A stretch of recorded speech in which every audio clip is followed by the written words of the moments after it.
Beverly come in? Not yet. No.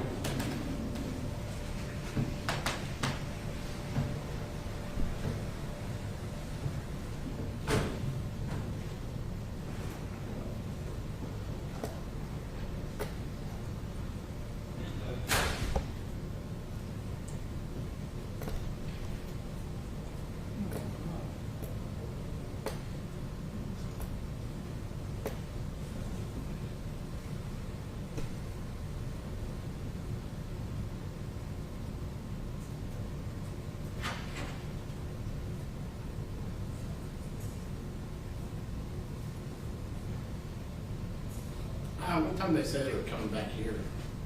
1:30.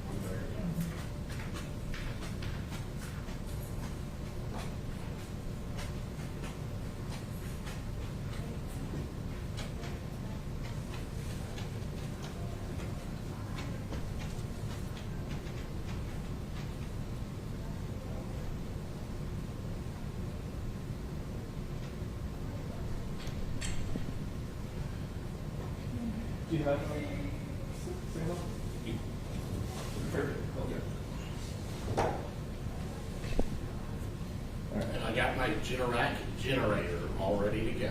So I'm waiting for the power to come. Look, we have got several dead pine trees around our, I mean, it wouldn't fall on our house, but it would fall on our power line. What are you shooting for? I'm just waiting on it. Well, I have one. I'm sorry? Okay. Oh. Remember we had that real bad Yes. storm? Yeah, just make sure. So we had the bad storm that came through, like by the airport and all that Yeah. kind of stuff. Yeah. So that went right up my street. And there's a tree right behind my house. It's like a green space. Yeah. Trees. This is cool camera feed, ready? Welcome back. The next block, there's like a road that has a little bridge and everything. There's a tree across the bridge. Everybody had trees down. Yeah. And I had this dead tree, dead oak We tree, got an issue.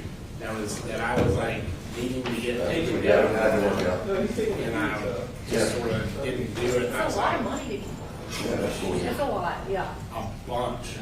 And so I was like, I didn't take it down. I was like, that tree is going to fall on my house just because I didn't do what I was supposed Yeah, to. yeah. That's the one tree that stood up. The dead oak tree. You must Everybody be, else. you must be living right. Yeah, everybody else is live trees.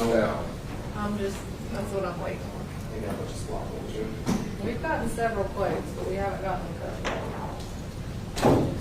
Who's actually running the pool camera? Right here. When we get through, we did it last time, I changed my SD card and then just copy it to my SD card. Yeah, if he wants. It doesn't become like a long line. I'm not waiting on it. I brought my laptop, I just done it right here.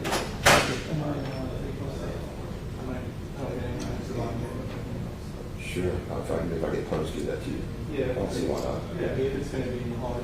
Here's the curveball, they're asking for a gap order. So if the judge issues a gap order, there'll be no more hallway interviews. Okay. I'd be very surprised if you did issue a gap order, if you talked about transparency and access to the money. He said that earlier, remember, when the defense attorney was trying to argue that we should use it. Mm-hmm. I wasn't here for the last. Well, the last one, but the one before, when Yeah. they were, remember they were trying to keep us out. Mhm. Which is, they're gonna talk their ass off. Well, the state told us by law they can't speak until it's over, right? That's what they say. But you don't know if that's okay. It's all depends on the captain's show.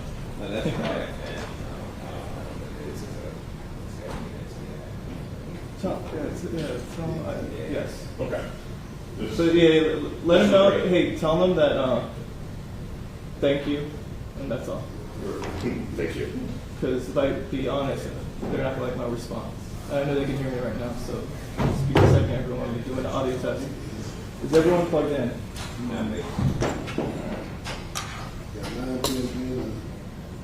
It pops back to your TDU grade, it comes back up to you. So it should be working. So let's see, because I'm this is going here.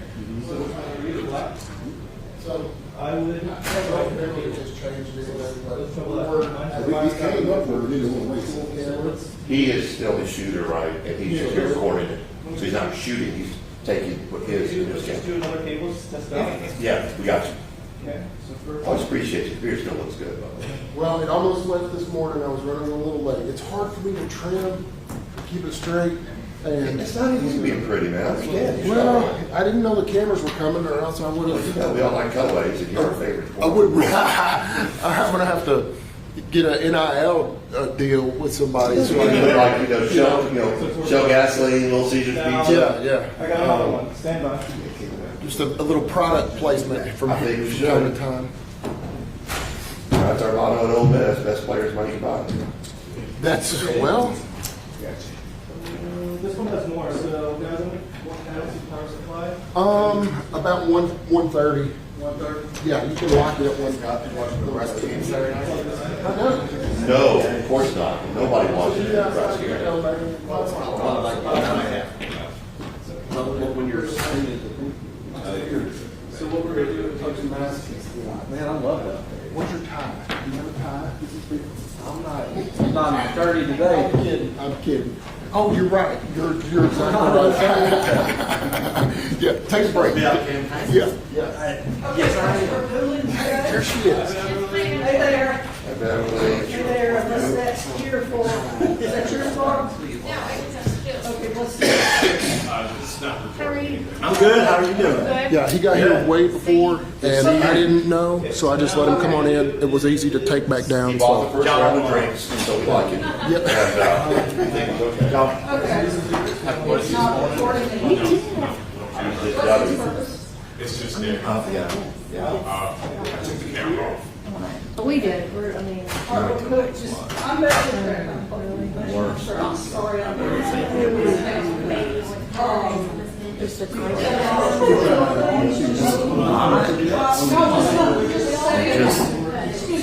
Hey guys, Beverly's got it off, so. Some burglaries. Okay. This late in the term, we got, All throughout. Or something. 80% of the work done. This term, like nobody's answering their phone, talking to. Potentially. It's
Shotgun mic.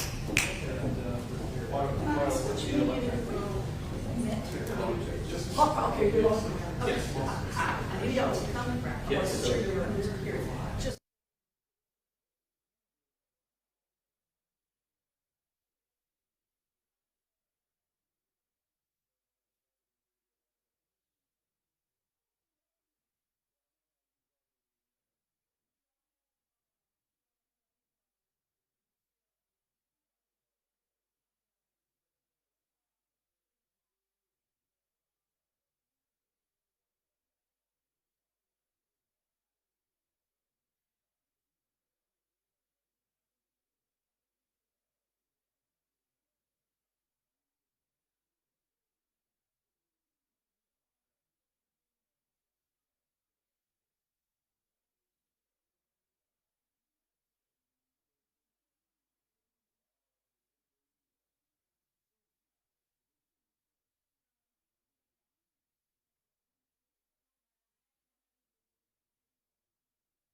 Carly Gregg, cause number 2024-34169.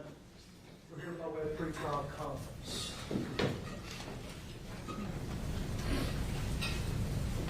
All right. We'll begin with docket number 168. The state filed a motion in limine to exclude motion of punishment. The defendant filed no response. Granted. Give me an order to that effect. Yes, sir, Your Honor. One question regarding that punishment as well.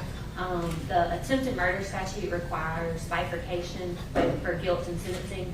And of course, we would ask that any comments about sentencing be reserved for that, for the murder and the attempted murder. For the sentencing things, Yes, yes. sir. All right, docket number 169, motion in limine to exclude golden rule and jury nullification arguments. No response was filed. It's granted. State's to give me an order. All right, motion docket number 170, motion in limine regarding facts not in evidence. No response was filed. Granted. Give me an order. Document number 171, motion in limine regarding speaking objections. No response was filed. Motion is granted. Document number 166, motion to suppress urine test. Heard from the state. I read the state's motion. Excuse me, I read the defense's motion. I read the state's response. The state's burden of proof. You can call. Do you have any witnesses you wish to call? I'm sorry, Your Honor. It is the state's burden of proof. Does the state have any witnesses it wishes to call? Sure, Your Honor. The state calls Corey Gerber. All right.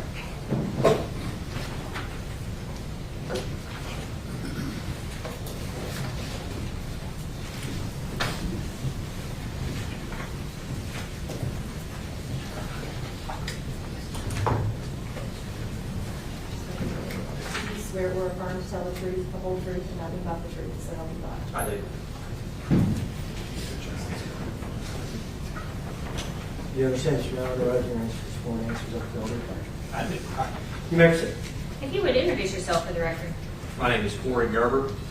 And Mr. Gerber, what is your role currently? I currently serve as the Rankin County Youth Court Prosecutor. As a youth court prosecutor, do you have experience in information regarding what happens when an inmate is intaked at the juvenile detention facility? I do. And is there a policy and procedure put in place regarding drug screening of all offenders once they're taken into custody? It is the practice of the Juvenile Detention Center to drug test everybody that is brought in. That is my understanding. And to be clear, could you explain for me kind of the breakdown out at the Juvenile Detention Center? There is the youth part, the court part, of which you're a prosecutor, and then there is the detention part. Is that correct? They're two separate entities. The Juvenile Detention Center is run by the sheriff. The Rankin County Youth Court is the court, and they are separated by locked doors. We are two separate entities here. Hold on just a second. Let me check. It's on my Testing. Mr. Gerber, you said that each inmate is drug screened at admission. Could you tell the court what's the purpose of those drug screens? My understanding is that every child detainee that is brought to the Juvenile Detention Center is drug tested for the purposes of safety. There are multiple things that are done when a child is brought in. One, they are to meet with a mental health crisis assessor. The other is they are drug tested. And my understanding is that they are drug tested just to make sure that whatever substances are in their body for purposes of medical care. And are you familiar with the drug screening that's done in conjunction with that? I am. Could you tell the court about that? So those are observed screens. Those screens are taken. Once the screen is done, they are presented to the lab. Then the lab would run those tests. The lab is on site. That is a very expensive piece of machinery. I am not an expert in how that machine is run. I can tell you that that machine is calibrated once a week. Every time that the machine is started before any tests are run, there are controls that have to pass. You have 3 attempts to pass those controls. If the controls do not pass at that time, the machine has to be recalibrated until the controls do pass. Otherwise, we do not run tests. And Mr. Gerber, do you have any personal knowledge about whether or not that machine was running appropriately on March the 20th of 2024? I do not have any personal knowledge other than if it wasn't running appropriately, it would not have been running. So they would not have performed a test if it was not working appropriately? They would not have ran the test if it was not working appropriately, no. You talked about that there's some checks and balances in place and calibration to make sure that the machine is running correctly. How reliable are the results from these particular drug screens? They're very reliable. If they weren't reliable, we wouldn't use them. We wouldn't waste anybody's time or money doing the tests. I will say they are not confirmed tests. So typically what you have is whenever a urine test is had and you get a result, if that result is a positive test, what would typically happen in a case like that is that urine would be sent off for confirmation. We do not do that. We use that test primarily for assessment, not for any evidentiary value. We are not presenting that information to the court without some other types of discussion. And so the screening's done for safety. The screening has some checks and balances in place, and you said that the results are very reliable. So if someone had presumed tested positive during one of those screens, like the defendant did in this case, that would be very reliable. It would be reliable. If there was any question, typically what we would do is send that person for a separate test. Depending on what you're testing for is going to be the question. There are some things that we test for that are not as reliable as others. An example would be methamphetamines. Those are the ones that we typically have the question on. We do send those. We don't send that urine for confirmation. Instead, what we do is send the person out to give another sample and have that sent for confirmation. Court's indulgence.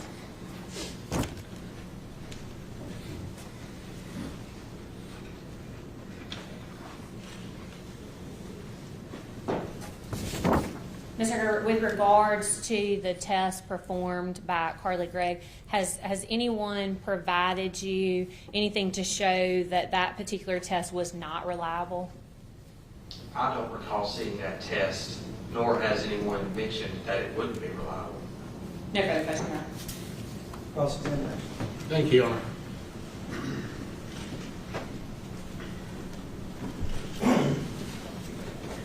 Now, Corey, okay, why was Carly at the youth detention center to begin with? Under federal statute, a child cannot be detained in an adult facility without an interest of justice hearing being had within 6 hours of that child being detained. So as a courtesy to the judge, Carly would have been at the juvenile detention center until a hearing could be scheduled for purposes of that interest of justice. She was there long enough for that hearing to be scheduled. She was transported from the juvenile detention center to the jail here or to the court. I'm not sure where she was sent after that, but that hearing was scheduled. Okay, so, because she, according to the statute, she's considered an adult, correct? Yes. Okay. And so, my understanding, why is it that everybody is tested in the youth detention center? Isn't there some federal grant that y'all are under that requires that? I'm not certain whether there's a federal grant that requires everybody to be tested or not.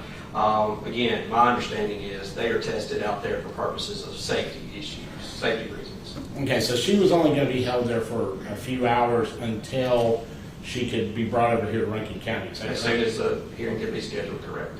Okay, and so there wasn't a warrant or anything like that to have her do this test, correct? Not that I'm aware of. And there was no probable cause where somebody was saying that we want this test done, correct? I'm not certain. The only thing I can say is that she was tested for the same reasons that anybody else that would be brought to that detention center was tested for. Okay. But she was an adult and everyone else would have been children, correct? Or youths. Okay, correct? She would be classified as an adult, but she's still a child. Yes, I agree with you. She's still a child, but she would have been classified as adult. Yes. Okay.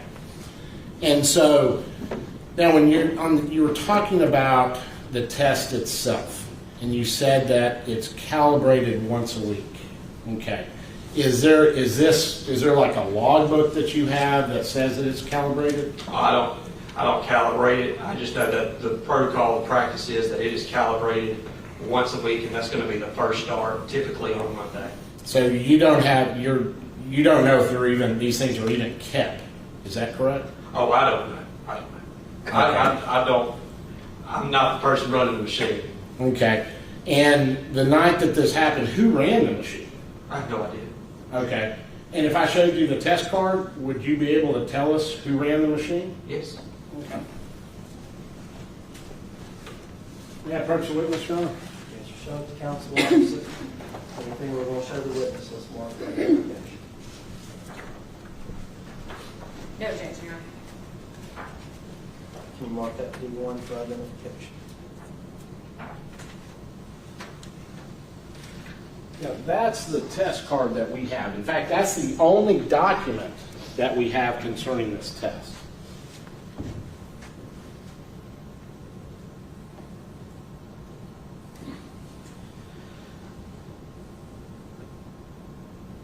This is the only document. There's no there's no back sheet to this. That is the only document that we've been presented. Then no, I can't tell you who ran the test. Okay. From looking at that document, can you even say that it's calibrated or it's been checked or anything? I can't. Not from looking at this document, no. Okay.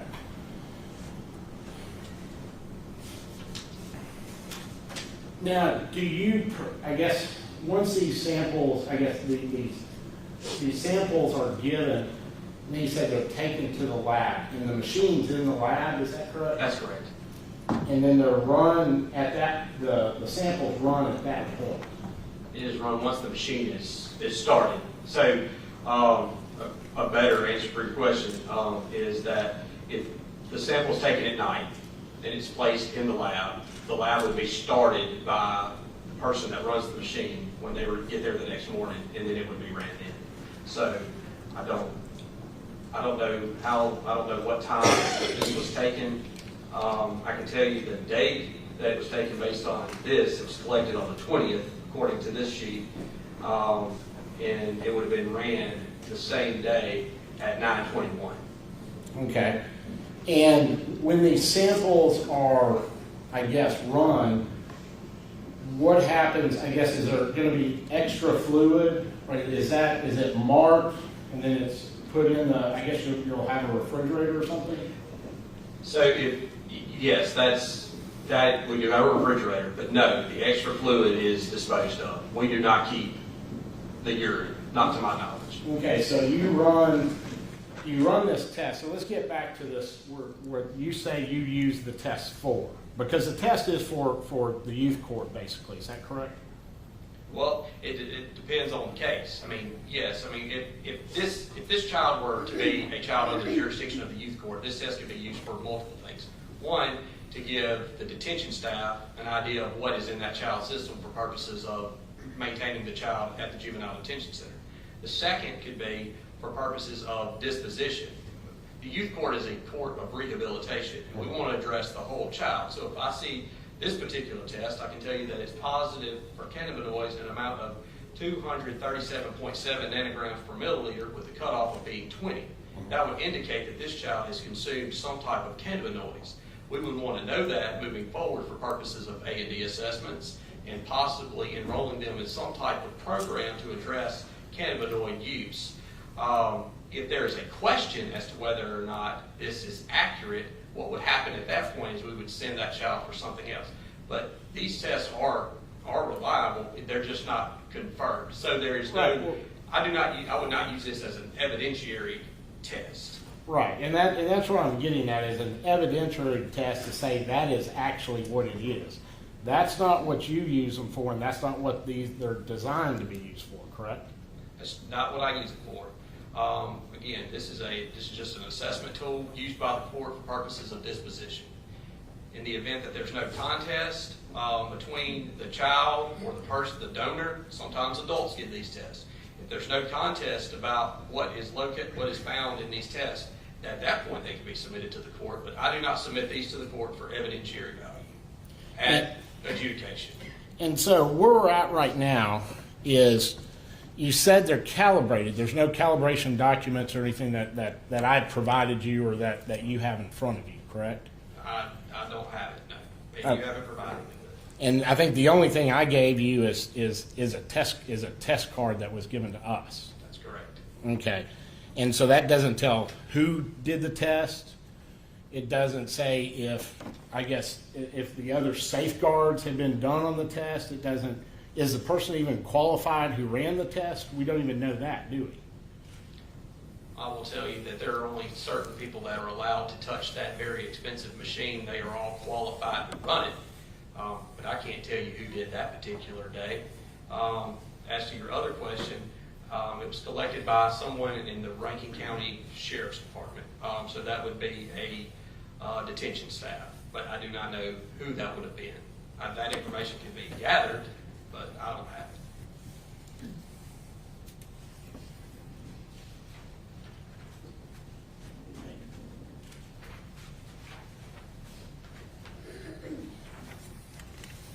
No further questions, Chairman. Can I read the exhibit with my court reporter? Yes. I'm trying to steal your exhibits. Read away. Raise it, Your Honor.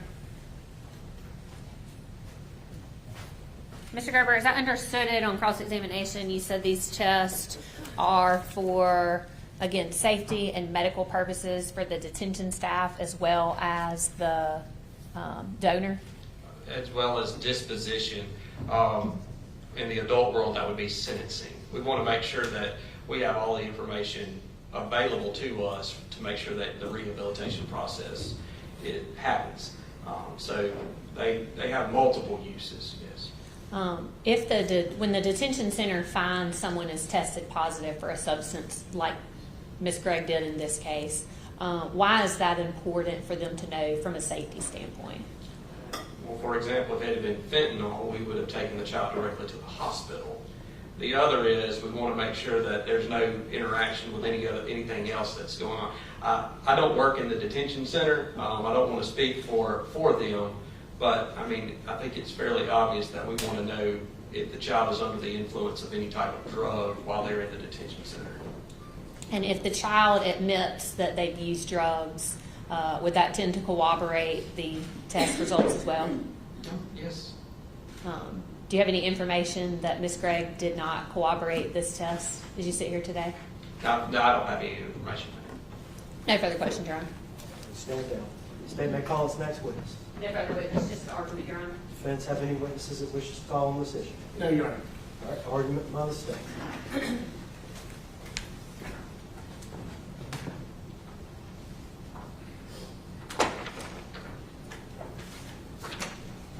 From here, the vote, Your Honor.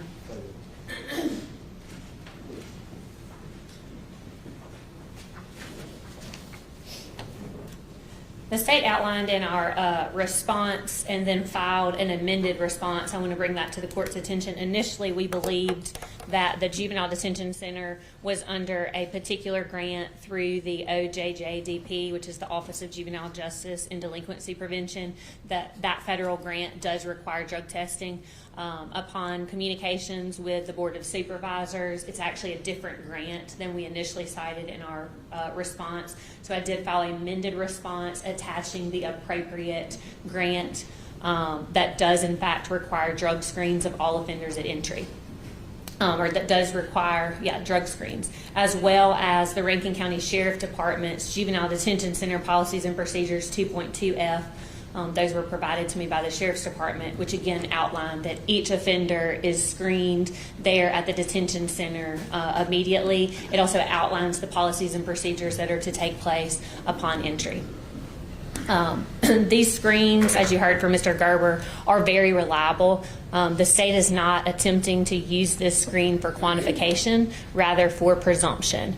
As pointed out in our response, the defendant has admitted during particular evaluations and through other witnesses that she did in fact use marijuana. She has said that she used it during her assessment with Region 8 as well. She says that she smoked it. This happened on the 19th. She says that she smoked it on the 18th at least.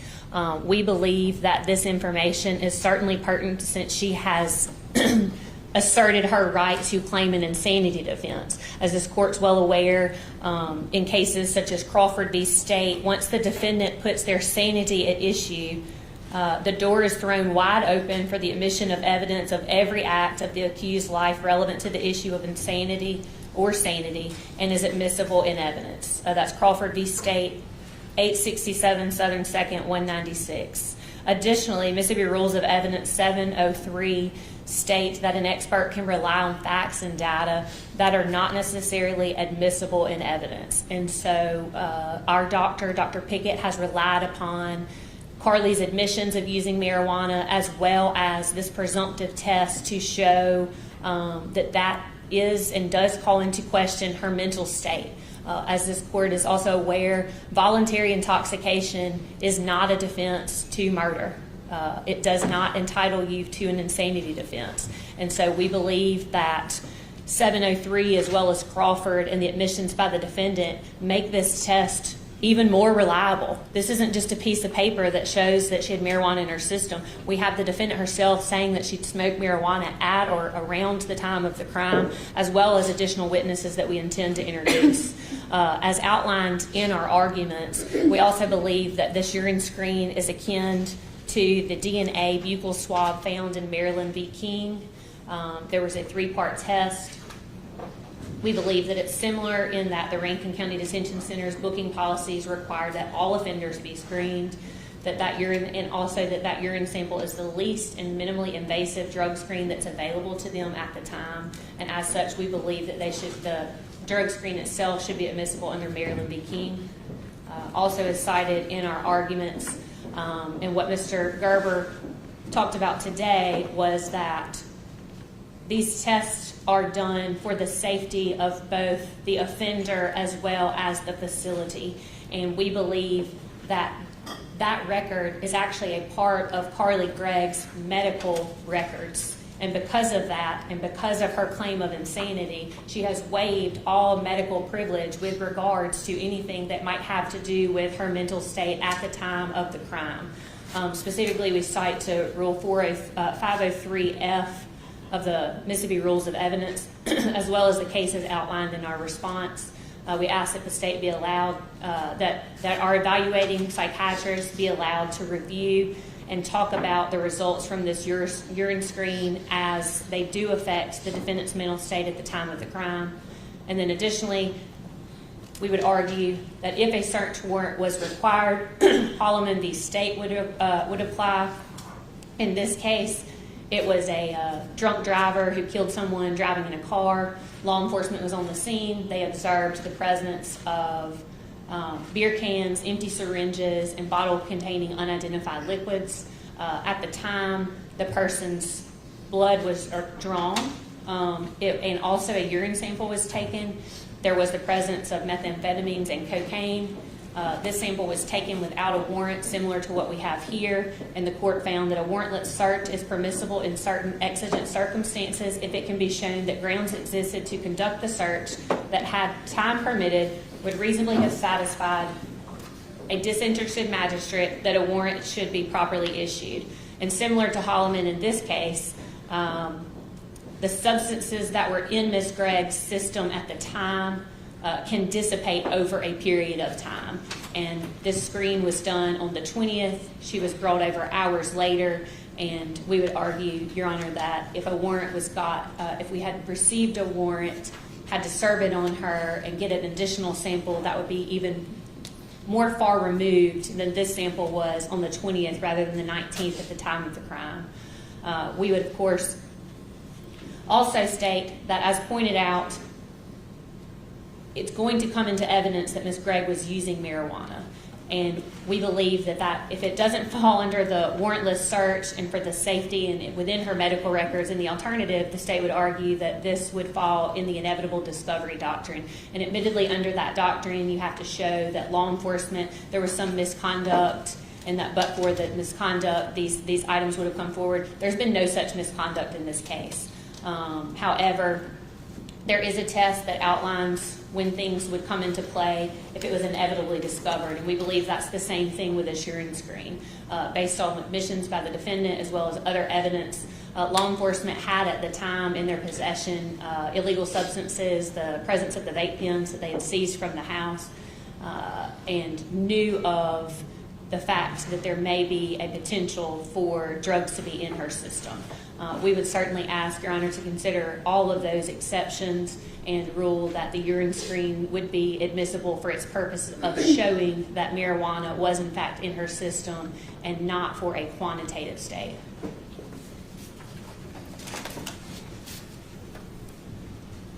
Response. Thank you, Your Honor.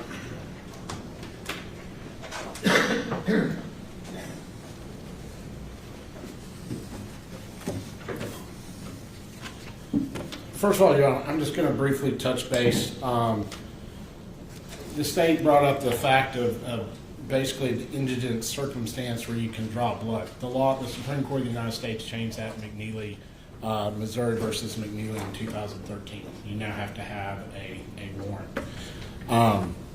So when the state's saying that you do not have to have a warrant in that type, like in the hallway situation, that was a different time. That was okay at that time. That would have been under the Shoemaker ruling, which said that there were exigent circumstances and that you could get away with not having a warrant. That has now changed.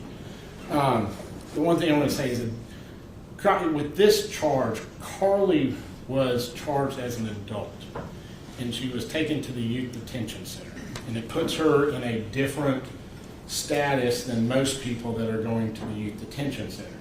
Most of the people that are going to the youth detention center are being handled as youth. In fact, I would say all of them except a very small, minute amount. In Carly's situation, she's entitled to due process, which is there has to be a warrant, there has to be probable cause, there has to be some of the protections built in. They bring up the Maryland v. King case, and they say, well, in Maryland v. King, there was actually a state statute that mandated certain testing. And the Supreme Court was looking to see if that was viable, if that was a viable law. And they came back and they said, yes, that there was it validated the law. It said that there was a judicial reason for them to have the law, to have the testing. So therefore, what they did in Maryland versus King was okay. That's not the type of situation that we have here. There is no Mississippi law. There is no federal law that says that this shall be done. This is just the policy and procedure of the Rankin County Detention Center. And so what's happened is she's entitled to due process, and that didn't happen in this situation. There is no probable cause, there is no warrant. That was testified from the stand. The next thing that I want to bring up and put to the attention of the court, in order for a test to be valid, you have to have the person, and this is under Mississippi law, and this is any of these chemical tests, you have to know who the person is performing the test. You have to know the testing procedures. It has to be laid out somehow, and it has to be presented to the court and say, hey, this is done. And then the last thing is there has to be something to show that it's reliable. The way they show that it's reliable is having calibration records. You have the information of who did the test, how it was done, when it was done, and it was done according to the way the test was supposed to be carried out. We don't have any of that. The only thing that has been presented to us is a one-page paper, and on the bottom of the paper, it's document 1 of 1. It's not 1 of 10 or something like. There's a whole bunch of other documents that go with it. You have a test card. The other thing that comes into play is the state is wanting. They say, well, first of all, the test is not designed to be a standalone test. It is not to say what you're seeing in that test is what's in her system. It's only an identification test. They use it for that purpose. They do not use it for evidentiary purposes. What the state's wanting to do is take that test and then turn it into evidentiary purposes. They say, well, we just want to have it as like an identification kind of thing. Well, no, they're wanting to, in their reports, they're going in and trying to say whether or not she's under the influence at the time based upon that test, which is an invalid test.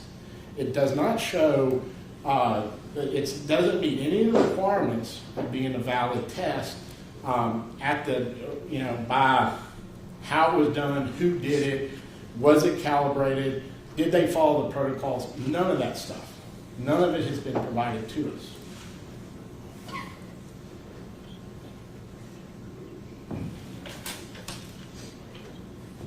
And also, there's been no consent. There's been no testimony that there's no consent. No consent. There's no warrant. The test wasn't done right. It's being used for a different purpose than what the youth detention center uses it for. For all those reasons, Your Honor, we ask that the test be excluded at this time. Mr. Beckett, any reply? Yes, sir.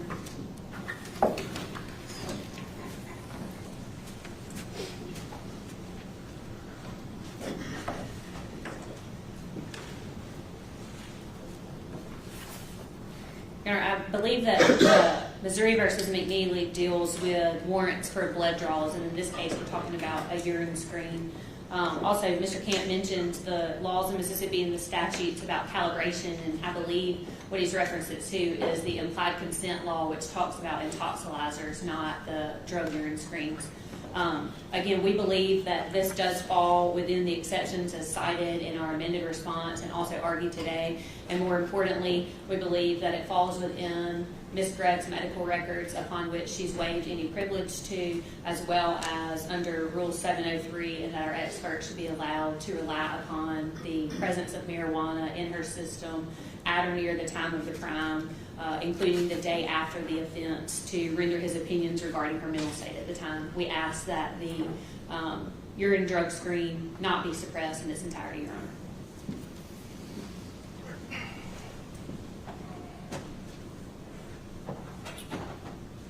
All right. This court looked at several different cases, in particular Skinner, Von Raab, Vernonia, Maryland versus King. In addition, the court also read Chandler versus Miller and Ferguson versus City of Charleston. In this particular case, because the need for a warrant is greatly diminished here, where the arrestee was already in valid police custody for a serious offense, supported by probable cause, the search is analyzed by reference to reasonableness, not individualized suspicion. Reasonableness is determined by weighing the promotion of a legitimate governmental interest against the degree to which the search intrudes upon an individual's privacy. The court would find that the government has there's a legitimate governmental interest in determining whether or not somebody is under the influence in the juvenile detention center, not for the purposes of prosecution, but for the purposes of safety of the accused. Obviously, like Mr. Gerber testified, if somebody tested positive for fentanyl, they're serious withdrawal issues. Well documented. It's not hard to find that out there. I'm not sure the Juvenile Detention Center is equipped to handle those type of situations. There's a valid governmental reason to do it. Looking at Skinner, Von Raab, and Vernonia, the court believes that falls into that. Additionally, the court looked at Jones versus State, Mississippi case cited 881 Southern 2nd 209. The physician-patient privilege was waived in this particular case. And in Jones, the evidence was actually used to prosecute the person. That was not the intent of this evidence. The intent of this evidence was to find out whether or not there was a critical medical need that needed to be assessed at that moment. Now, the court would have a different holding if the state was attempting to offer this to prove possession of cannabinoids or some other crime, but that's not what it's being offered for. In retrospect, the state was able to go back and look at that and raise it for the defendant's insanity defense. So for those reasons, in the case law cited, Maryland versus King, the court would also find that a urine analysis is the least invasive and most reliable method to obtain a drug screen. A needle would be very invasive. Buccal swabs are not considered to be very reliable with saliva type testing. Hair testing is invasive. You're removing a piece of hair from the child's body. And in addition, the reliability of those in short periods of time are not where they need to be, so it shows too great of a window. So for those reasons, the court is going to deny the motion to suppress. However, the court is going to restrict the state. You're not to get into this in your case in chief. It can only be used if and when the defendant raises it or her sanity defense. That'll be the court's rule in the states to give me an order. All right. Next matter was a motion for gag order, document number 177. The response was filed late. As such, it will not be considered. Motion for gag order is granted. Give me an order. Next motion is document number 175. Motion to enforce the court's previous orders and compel the motion in limine to exclude evidence not previously discovered, produced in discovery. Again, the response was filed late. Document number 174. Motion in limine to exclude insanity defense, exclude testimony of Dr. Gerald O'Brien, Dr. Mark Webb, and Dr. Clark. Again, there was a late response filed. However, we're going to have to deal with the issue of late file discovery, so I want to hear it all at once. State's motion, I'll hear you out.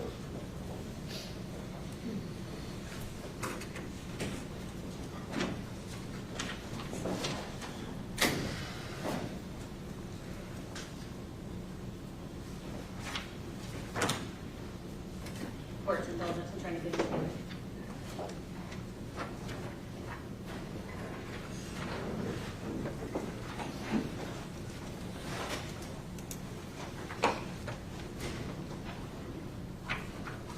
Getting that together, for the record, even though the responses were filed late and the others, I did read them before I granted approval, before I granted the motion. All right, let me proceed.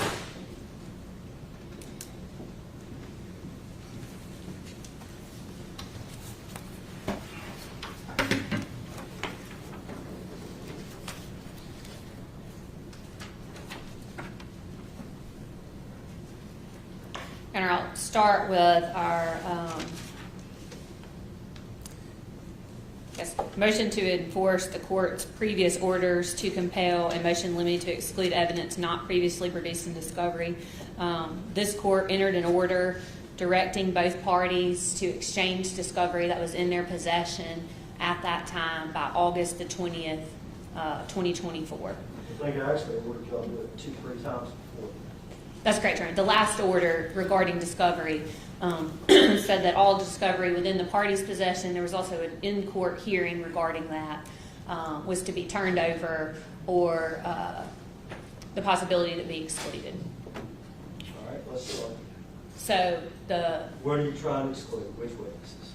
Yes, sir, Your Honor. So as of August the 20th, 2024, the state had 0 witnesses from the defendant and or any substance of their testimony. So we filed this motion on August the 30th asking that pretty much any evidence that they sought to introduce at that point be excluded because we have received none. So to be clear, the defendant had dropped off an external hard drive, a jump drive at our office. It contained photographs. It contained an investigative journal by someone by the name of Amber Floyd.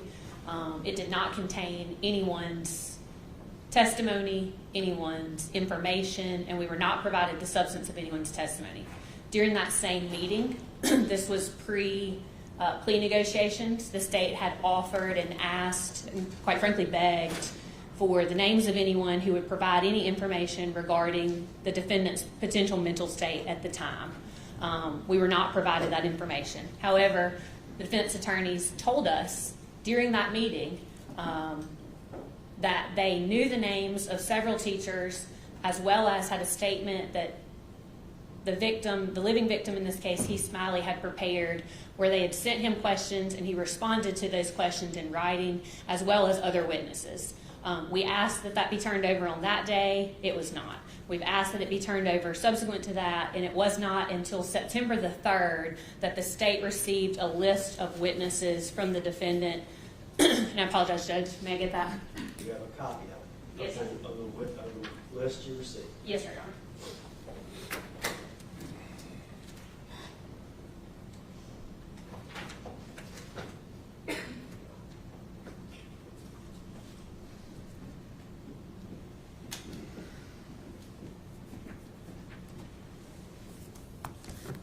On September the 3rd, the state was emailed a witness list that contained the name of Heath Smiley, stating that his proposed testimony would regard his personal knowledge and observation of the events on March the 19th, 2024, his relationship with Carly's mother, Carly's relationship with Heath, Ashley Smiley's mental and physical state, which we've been provided no documents to that effect, Carly's behavior and mental health issues from the fall of 2023 through the present. At this point, we still have not been provided any documentation, any statements, anything regarding any mental state other than the records that we've requested from 2023 outside of Mr. Smiley's interview with law enforcement on April the 4th that we provided. Additionally, it says that he will talk about the investigation in this matter by the Sheriff's Department as well as the Rankin County District Attorney's Office. Essentially, Vicki Breland has pretty much the exact same substance of testimony. That is the deceased victim, Ashley Smiley's mother.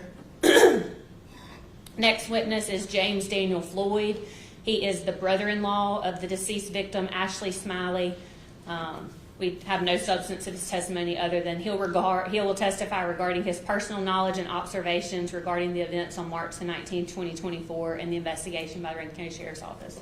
No information provided by him other than that, with the exception of contact information. BG, who the state has interviewed, and SR, who the state has interviewed. Next, they list a Shira Higbee. It is believed that Ms. Higbee is a teacher and that this is one of the individuals, again, that the defendant knew about far in advance of August the 20th, as well as Tricia Gilbreth. Again, it appears to be a teacher of Carly's that the defendant knew about far in advance of August the 20th. The next name, Dr. Andrew Clark, which he was not retained before August the 20th, so of course that was not in their possession at the time. We have a separate motion regarding Mr. Clark. And then Corey Gerber, which we do not object, of course, to the testimony that he provided. But certainly, so we're asking that any testimony that Mr. Smiley is called to testify about outside of the two statements that he's provided to law enforcement in this case be excluded. We ask that any testimony by Vicki Breland regarding anything at all be excluded, that the testimony of James Daniel Floyd regarding any type of testimony be excluded, that BG, anything outside of the interviews that he's provided to our office be excluded, and those have been turned over to the defense, as well as SR. Same thing for her. Our office provided statements to them, recorded and typed up interview notes. And then we're asking that Shira Higbee, Tricia Gilbreth be excluded. And of course, we asked separately that Dr. Andrew Clark be excluded. But those were all people that were in the possession of the defendant prior to August the 20th, 24. In addition to... Hang on, before we leave that, do you have a copy of the witness list? Yes, sir. May I approach?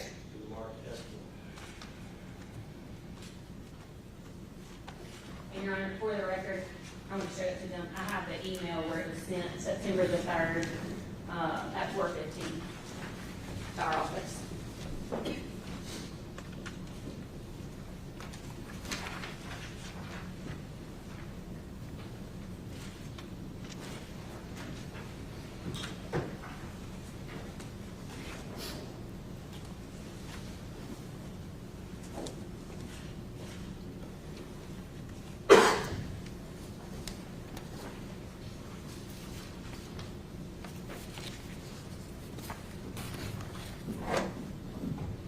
May I proceed?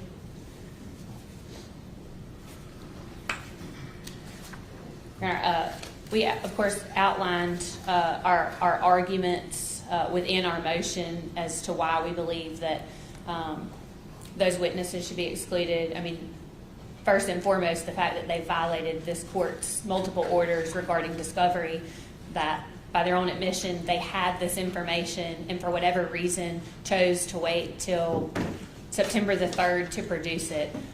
There's no good reason other than willful conduct for them to have done such. There were multiple conversations between the state and the defense about turning over this information. This is not new information. This is not something that wasn't in their possession.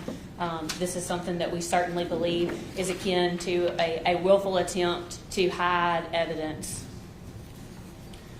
We ask that each of those witnesses, with the exception of Mr. Smiley, and the testimony that he's previously provided to law enforcement, be excluded. Would the court like for me to proceed with regards to our other motion in limine for the experts? No. Any further argument as to these witnesses? No, sir. All right. I'll hear the response.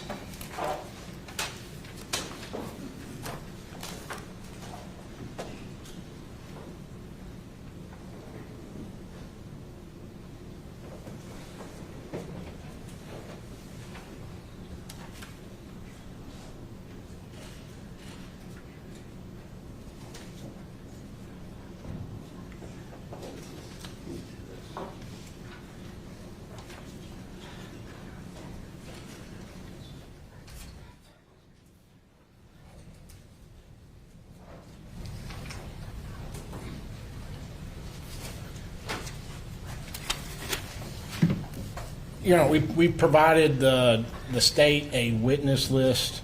I think it was sent over on the 3rd of September, if I remember, and I think that's when it was told to the court. I don't think the state is saying that they're surprised as far as any of the witnesses. I think what they're asking for is for the witnesses to be struck. I have brought some case law dealing with that issue for the court, if I may approach, Your Honor. I'd like to see your case law.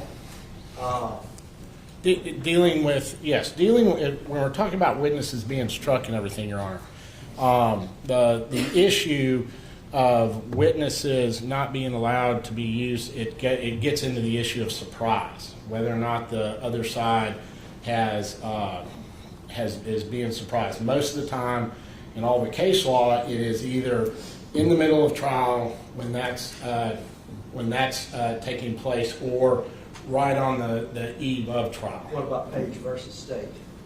Again, Your Honor, I'm not familiar with Page versus State. Page versus State was 11 days before trial. The defendant provided a list of witnesses but did not provide the substance of their testimony. He made the exact same argument that you've made before this court in regards to an affirmative defense of alibi. And the Supreme Court said the court was right to strike it down and exclude it.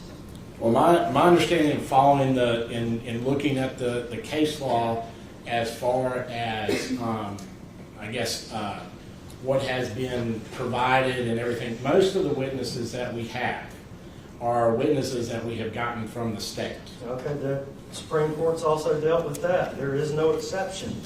Under the defendant's requirement to disclose witnesses in Davis versus State, 9.04C1 clearly required the defendant to disclose the names and addresses of all witnesses in chief, which the defendant may offer at trial, together with a copy of any written or recorded statement or oral statement they were aware of, and the substance of any oral statement. The rule contains no exception for a witness who is referenced in materials that the state produced in discovery. So I will start here. This is your burden of proof. Show me what you produced as to Heath Smiley.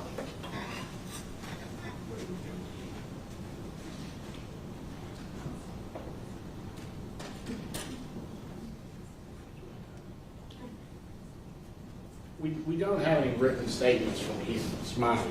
Did he give you any oral statements? Just what the same thing that he's given to both sides. I mean, that's the... Great. So all he'll be able to testify to is what was provided in the state's discovery, correct? That's correct, Your Honor. Okay, so he'll not be testifying to anything other than what he's testified to in open court or what he's given a statement of. That's correct. Okay. All right, that was pretty easy. Vicki Breeden, show me what you produced. I think it's what has been proven. Has there been anything? What's in the witness list? It's what's on the witness list, Your Honor.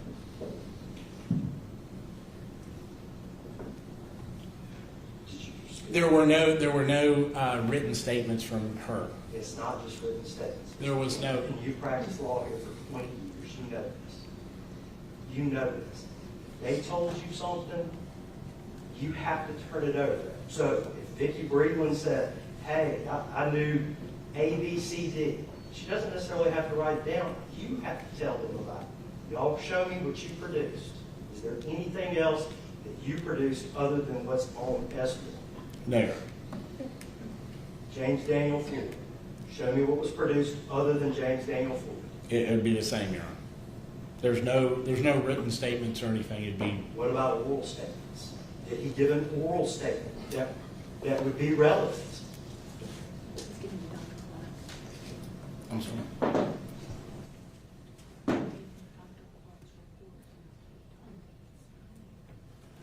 Your Honor, Dr. Clark talked to Heath Smiley, and that is in Dr. Clark's report. So that has been furnished. When? What day was that furnished? On the 6th, I believe, Your Honor. September? September 6th.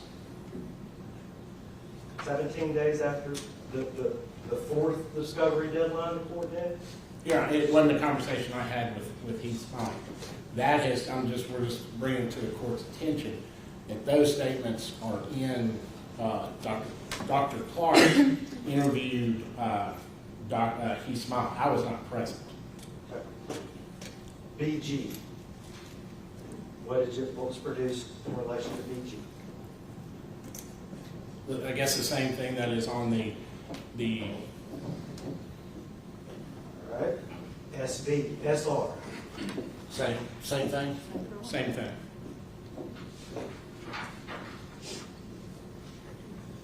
Sheriff Hick.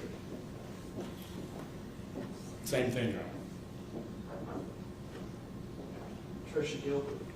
It's going to be the same thing.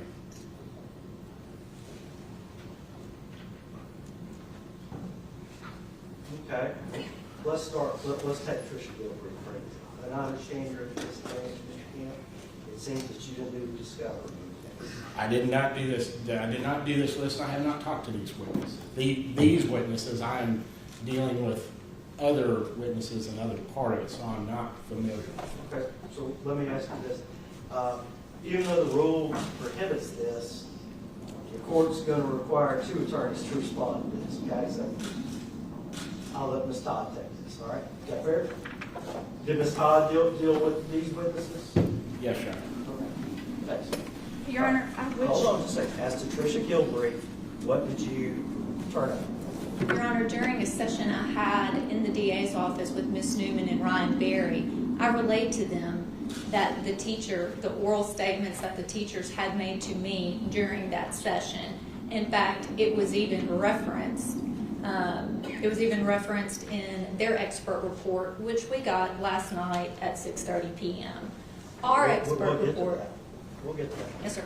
Our expert So report. what do you have, other than your word, that you gave these statements to the state? Well, Your Honor, I didn't record my conversations with the state, but I also told the state during the documents that she's talking about is my direct examination. They asked me if I had any written statements for any witnesses, That's and I not said, what the rule says. Did you speak to Tricia Gilbert? briefly, Your Honor, What did Tricia Gilbert tell you she's going to testify to? she's going to testify to what exactly I told the state she was going to testify to. No, you tell me. I have to make Yes, Your I'm Honor. making a decision. She's going to testify that she was one of the last teachers that saw Carly on the day she left the courtroom, and that Carly did Where's not that seem at? angry. Where's that? Your Honor, I don't have the witness list in front of me, but I believe it says in the witness list.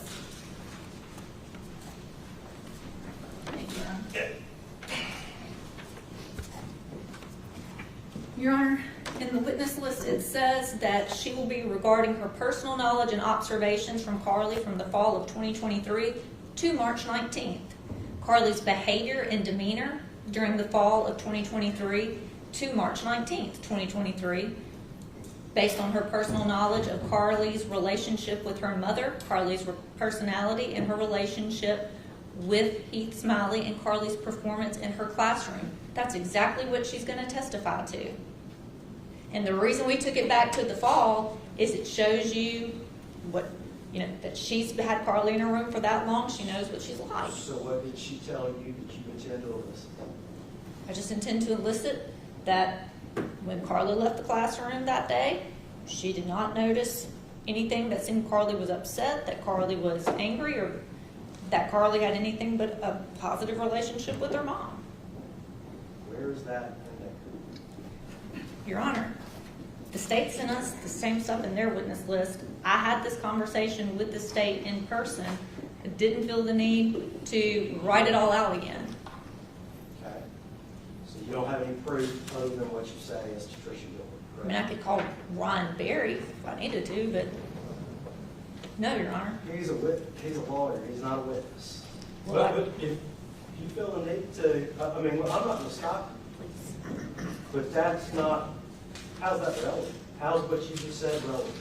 That she seemed fine when she left school though? Well, Your Honor, I think it goes to Carly's demeanor, Carly's personality, and it will go into what... State have any objection to a teacher saying that she seemed fine when she left school that day? Your Honor, if that's what she wants to elicit from that teacher, and that's her only testimony, that she seemed fine and she had a great relationship with her mother, we would love for them to call her as a witness.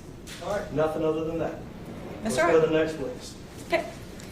Next witness. What's Andrew Clark, Going in reverse order. We'll go with the expert second. Sheer Higby, same thing. Okay. Show the court what you turned over in relation to Sheriff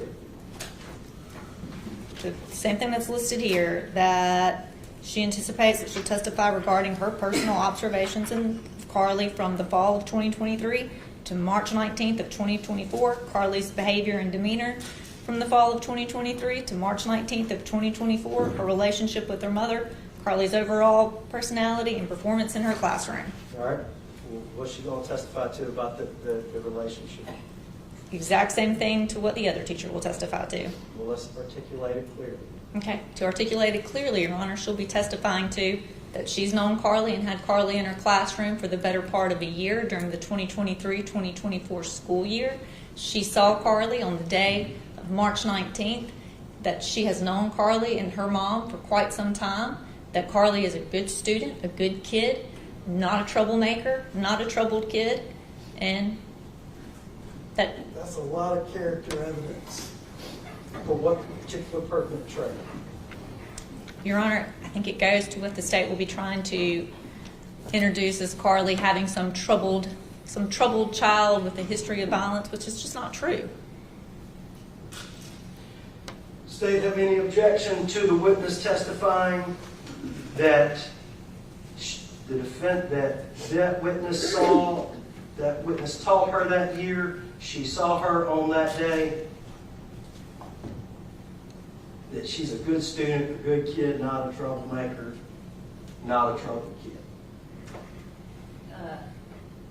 I think the last part we would object to until after Ms. Gregg testifies, and then she can put on her character witnesses. But as far as her observations of Ms. Gregg on that day, that she was didn't seem in distress or abnormal, and that she had a good relationship with her mom, we do not object to that testimony, Your Honor. All right. Court will allow that testimony and that testimony only until we get to character witness testimony. Who's the next witness on your list? The next witness on our list is SR, followed by BG. These witnesses are the same witnesses the state's going to call, and we're calling them for the same reasons, Your Honor. Okay. So you didn't turn anything else over? No statements from the juvenile witnesses, I right? haven't even spoken to SR. So What about BG? BG spoke to him briefly, but the testimony is the same thing that the state recorded in their interviews. All right. And they won't be allowed to testify to anything other than what's in the state's interviews. As the court pointed you to the case law, there is no exception to the discovery requirement for the defendant just because they're listed in the discovery by the state. So you can't elicit anything that's not in their report. Wasn't planning to. All right. Who's the next witness? The next witness is James Daniel Floyd. All right. Show me what you turned over in relation to Mr. James Daniel. Your Honor, the only thing we're anticipating calling Mr. Floyd about is just what he saw on the day of the investigations. I have not had personal conversations with Mr. Floyd. He's just going to confirm the demeanor of Mr. Smiley during the investigations when the police were at the house. How's that go? I think it will be relevant to the case in chief when we start talking about the investigation that's going on in cross-examination with the Well, state. I thought you weren't, he's not testifying to the investigation. What's he going to testify to about the investigation? Your Honor, I feel like talking about this now is somehow going to prejudice Carly with the jury, so I'd rather. Ms. Todd, you can't hide evidence. You can't go to trial and them not know what the witness is going to say. This is basic 101 law. Mr. Kent, can you cite me a single case, one, where a defendant got to go to trial and not tell him what the other side is going to say? I definitely agree. We have to turn over our evidence to you. And we're late. We're real late. Who is James Gilbert? I'm sorry, what was the name of the witness? James Floyd, Yeah, who's that? Carly's maternal uncle. Excluded. That's excluded. That's excluded as a willful discovery violation. That statement right there, there's nothing that's been turned over of any substance. Excluded. Next witness. Next witness is Vicki Breland, the maternal grandmother, and it's going to go to the statements she made, not to me, but to the statements she made to the expert witness, Dr. Clark, regarding the family's mental health history. When was that turned over? That was turned over on, the 3rd, Your Honor. We got the state's expert witness report last night at 6 p.m. You complaining about the state's rebuttal witness to your witness is a bit like a lady standing in the street holding a crisp in his hand screaming she's hungry. You were ordered to turn over an expert witness July 28th. You told me it'd be July 22nd. After the discovery deadline passed, we had a new expert witness was hired. So you juxtaposing what they've done with what you've done. Bottom line, what did you turn over to them? Show me what you turned over to them in relation to the grant. The relationship would be the statements made to Dr. Clark, Your Honor. That's in Dr. Clark's report. And again, Your Honor, All right. both the state and the defense had to retain new experts after the discovery deadline was passed. Now, the state's expert was retained before. The state's expert in being Dr. Well, the state retained Dr. Gugliano. You instructed the defendant to plead to assert her Fifth Amendment rights during that conversation. No, we didn't, Your Honor. She It did. says so in Dr. Gugliano's report. 2-1 question. And then I just got finished reading some of Dr. Pickett's report, and we're going to get to that. We're going to get to that. But let's stick with the grandmother and what she did. If you want to take shots at them on the expert witness, we'll do that. Show me what you turned over in relation to the grandmother before August 20th. Your Honor, we didn't have anything for the grandmother before August 20th. That only occurred after the report we received from Dr. Clark, in which Dr. Clark spoke with the grandmother. You're representing that you had no conversations with this defendant's grandmother. Not to the nature of anything with the case. We have discussed the trial in general and explained the trial process, Your Honor. We have talked about how Carly's doing, but not anything that would go to testimony that she would put on at trial. All right. Before we move on from that one, I want to hear a response from the state. Does the state have had the opportunity to speak with her? Your Honor, no, and I'm looking at Dr. Clark's report. There's no mention of an interview or discussion with Vicki Breland. If they could point me to where in the report it says he relied upon Dr. Clark's report? You have a copy of Dr. Clark's report? I don't have it with me, Your Honor, but he did have a Let's go conversation get it. with Ms. Go get it. We can move on to the next. I mean, I can't talk about Dr. Clark's report if you don't have a copy of it. would you like me to proceed with Mr. Smiley until we can? Sure. Same thing with Smiley. He has given a statement in which was listed in Dr. Clark's report as a 90-minute Zoom conference call. He has done a witness interview, which we received from the state. and several just with the body camera footage of things that happened on March 19th. That's what we're calling him to talk about. Ms. Smiley's testimony will be limited to the matters turned over for August 20th. Your Honor, I would also cite that Mr. Smiley testified before this court, and we have that transcript on June 4th. The state has that, so we intend to elicit the same testimony at trial that we elicited on June 4th. And you're allowed to do that, I said before August 20th. Perfect. I said before August 20th. All right, is that everybody on the list? Yes, Your Honor. All right, if you would return the court's exhibit. And while we move to Mr. Camp, I assume you're handling the expert witnesses. Is that what's your? Yes, Your Honor. All right, Ms. Todd, I think your office is across the street. Can you go get a copy of Dr. Clark's report? Well, if the state has it, I can reference it right Yeah, here. mine has writing on it, Your Honor. I don't have a clean copy of their I need report. a clean copy of Dr. Clark's report, please. Somebody. That's not his report. It's hard for us to proceed without a copy of the report. You'll need a few minutes to go get a copy of the report. Yes, I didn't bring a copy of his report with me today. I can't really address what the grandmother or Edith Smiley said without seeing Dr. Clark. So let's take is there another motion we can handle while somebody gets a copy of them? Either one. When there's two lawyers, I don't Can you care. get a copy of Yeah. it? Okay. Well, Your Honor, I don't think the state, I don't think the court has yet ruled on the state's motions that we did timely file, in which we also asked that the state not be allowed to make speaking objections. We also asked that the state. I didn't see that. I did rule on the speaking objections. Your Honor, our motions were so good, they filed the same ones. As to the They're speaking granted. objection and. Thank you, Your They're Honor. granted. I didn't see those. They're granted. Do we have any other motions we can hear before somebody can get me a copy of Dr. Clark's report?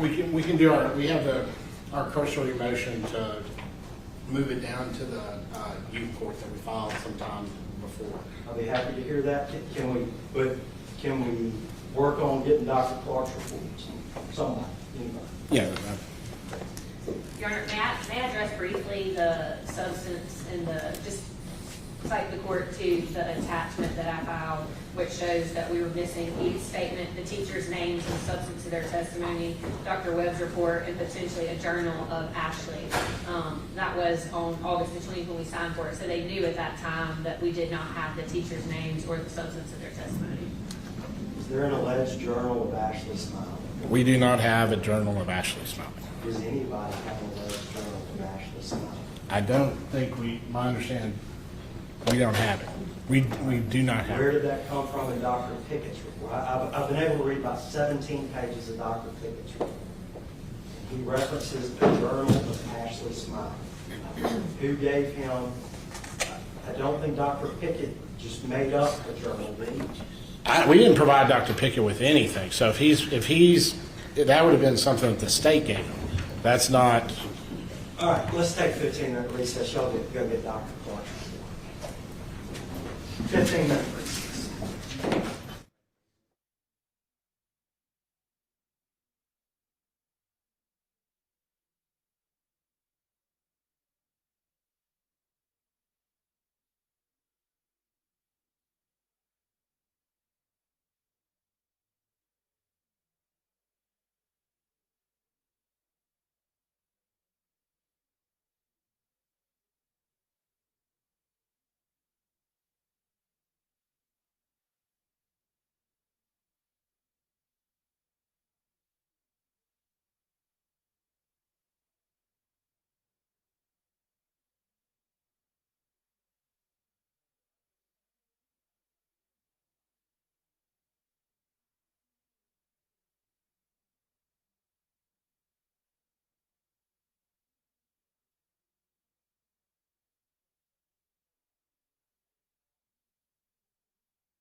We're going to move in particular to the state's motion to exclude, for lack of a better term, the expert witnesses.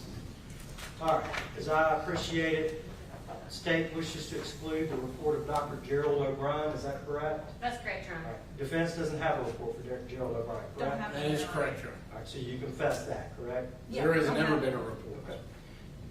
State wants to exclude the report of Dr. Mark Webb, is that correct? That's correct, Your Honor. There's no report of Dr. Webb, is that correct? That is No, correct. So you confess as to Dr. Webb. Yes, Your Honor. All right. Let's move to, is it Andrew Clark? Yes, Your Honor. Yes, sir. All right, does anybody have a copy of Dr. Clark's report for me? Yes, Your Honor. All right, let's mark that, if you would. Ms. Newman, take a look at it.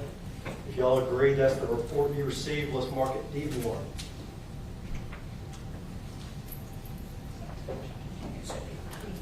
D2, excuse me. Sorry, Judge. Straight for a page, yeah. All right, Judge, right, Tom.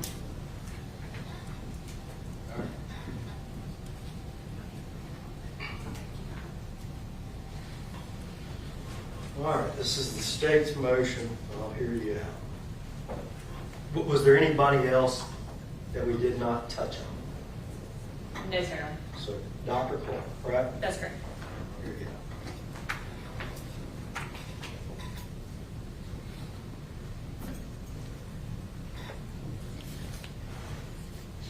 May I proceed? Yes, ma'am. Your Honor, the motion was actually filed on August the 30th, 2024, the deadline for motions for filing in this case. We, at the time, did not at all have a copy of the report from Dr. Clark. I think we were in possession of a CV, but that was it. We received on September the 3rd at 7:09 p.m., we received a forensic evaluation report from Dr. Clark. We still now maintain that his report should be excluded, not because we didn't have it, but because it does not apply the proper standard for insanity. It does not comply with McNaughton, and we believe that it's more prejudicial than probative and would confuse the jury as to issues, which leads to why we do not think that they should be entitled to mention an insanity defense or insanity. His opinion, again, does not cover the McNaughton standard. It appears to cover a diminished capacity standard, which the state of Mississippi does not recognize. In addition, Where is this? I was just handed the report called. Where in the report is his opinion? he has a summary opinion, Your Honor, on page 24, the very last paragraph of that page.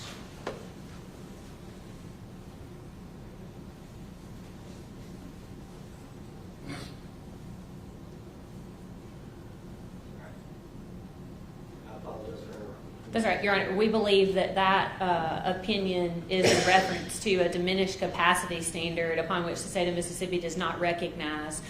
In our motion, we asked for a Daubert hearing.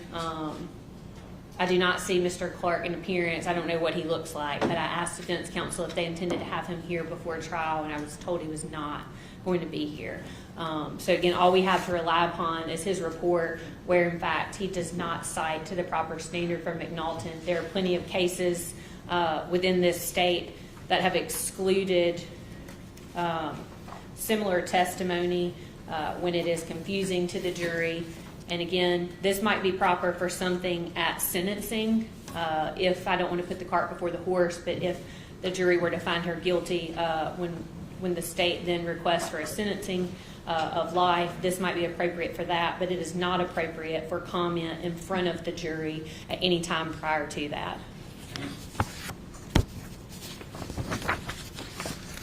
And again, our motion essentially talked about Daubert and the standard. Again, he should be excluded under 702 because his opinion does not reference the proper legal standard in the state of Mississippi.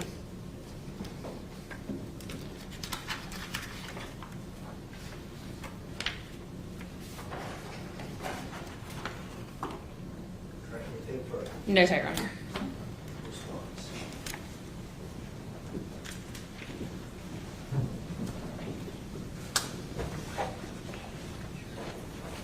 If they're arguing that they wanted a Dahlberg motion, in their motion that they filed, what they're saying is that they did not have a report.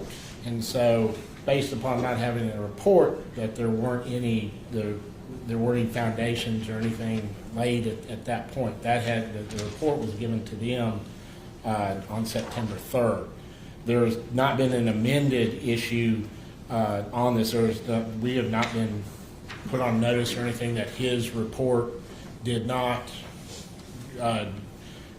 suffice them to say that he's arguing McNaughton. He is arguing McNaughton. That is the whole thing that we have talked about. It is not diminished capacity. It is McNaughton. It's what his argument has always been, and that's what we intend to put on if he's our expert. All right, let me ask this, and you're saying you haven't been put on notice about their argument, but their defense, how can they file a motion on something they don't have? Your Honor, I agree. We provided that as soon as we got it. We turned around the same day that we got the report. We gave it to them. In fact,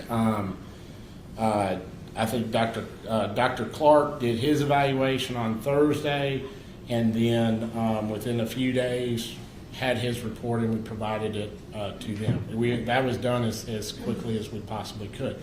And I just sort of want to point out, both sides had to get different doctors. Dr. Guglio was the initial person that was supposed to do both the McNaughton and the competency, and then she was not able to do the McNaughton, and so you had to get a separate doctor that then he went and did the McNaughton part for the state. So both sides have had the same issue. Well, hang on, as I recall it, Dr. Gugliano basically stopped the interview once she asked the defendant whether or not she had ever abused prescription medication, and she basically said, I'm going to plead the fifth to that. She said, I can't testify as to prescription issues. I'm not a psychiatrist. I mean, had the state been provided evidence, not what somebody says. We're lawyers, we're not witnesses, right? They could have gone a different direction. Bottom line, they're both late. Okay? They're both late. You want me excluding both? Well, I think both of them have to come in, Your Honor. And part of this is not again, most of the case law was talking about if it's obviously, I think the court says this is not intentional on either side. This is just dealing with psychological issues, and we had to reevaluate, right at the end. Both of us had to get new experts. Both of us were jumping through hoops to make that happen. We've provided a report. They've provided a report. There's not surprise. The trial's next Monday is when that's set for. That's the main issue. Is if this stuff is coming in, if we're giving you, or either side's giving reports right at the last minute, that's what the court sort of is addressing as far as excluding all this information and stuff, and that's not what the intent is. We tried to move heaven and earth to get the new expert down here, get him to do an evaluation and get the report done. And we think the report suffices, and it is definitely not diminished capacity is what we're arguing, Your Honor. Okay, well, let's nail this down. Are you arguing automatism by way of involuntary intoxication, or are you arguing McNaughton? We're arguing McNaughton, Your Honor. So you're not arguing automatism by way of involuntary intoxication? We're not saying voluntary intoxication. Involuntary. We're not saying involuntary intoxication. We're saying that there in the report there's a whole bunch of different issues that are going on, and that's what impacts her ability to make the determination between right and wrong. And that's in a summary at the very end, Your right, with this having been turned over late, if Dr. Clark is available by Zoom to speak to Heath Smiley, he should be available by Zoom to speak to the state investigator, shouldn't he? I don't have a problem with that at all, Your Honor. In fact, I was surprised that didn't happen with Dr. Pickett. Well, again, I've already made my analogy about you complaining about Dr. Pickett. Dr. Pickett turned over the report in 7 days for seeing it. So that's, you're not on good footing here. How about that? All right, anything further? No, Your Honor.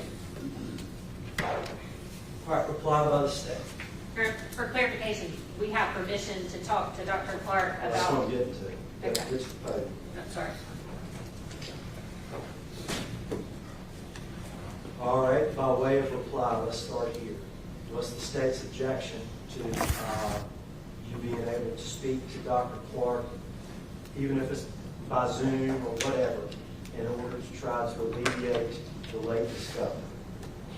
Yeah, Your Honor, so in our initial motion, we requested a Daubert hearing and further order compelling them to provide the materials that they provided to the expert. So again, we don't have any 90-minute, he says that he relied upon a 90-minute Zoom interview with Heath Smiley, as well as a 4-hour interview with Carly Gregg. I mean, I think we would certainly love to talk to him about what disclosures were made during that, but I think this court has ruled already that Heath Smiley will be limited to his testimony prior to August the 20th and in court. But I still think that there's some things we need to ask. The state still would like a proper Daubert. We do not believe that his opinions meet the standard and would request that we have a Daubert hearing prior to voir dire, Judge. We don't think that that's fair for us to have to voir dire on an issue not knowing whether the insanity defense would even be argued. All right, so let's take this step by step. Is the state's objection to the court granting you time to have a Zoom meeting? However, can you discuss this with Dr. Clark? What's the objection to that? No objection, Your Honor. If he's willing to talk to us candidly.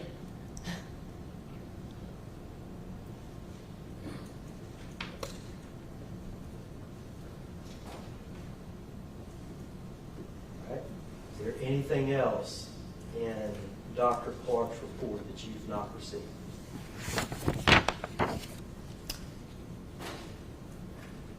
Court's indulgent. I'm not sure. He may can clear this up. Pages of Carly's diary. It's been my understanding that there's some other diary out there that we don't have. And of course, if the defendant doesn't intend to introduce it into evidence, we might not be entitled to that. However, if he relied upon that, we certainly would want to know which diary he's talking about. The ones that were produced by the state in evidence or the ones that are in the custody of the defendant.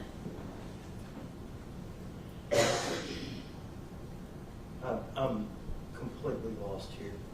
First of all, how does anybody intend to get a diary? You know, that's Orenburg law, that a diary is hearsay evidence. That's basic first day, second year of law school evidence class.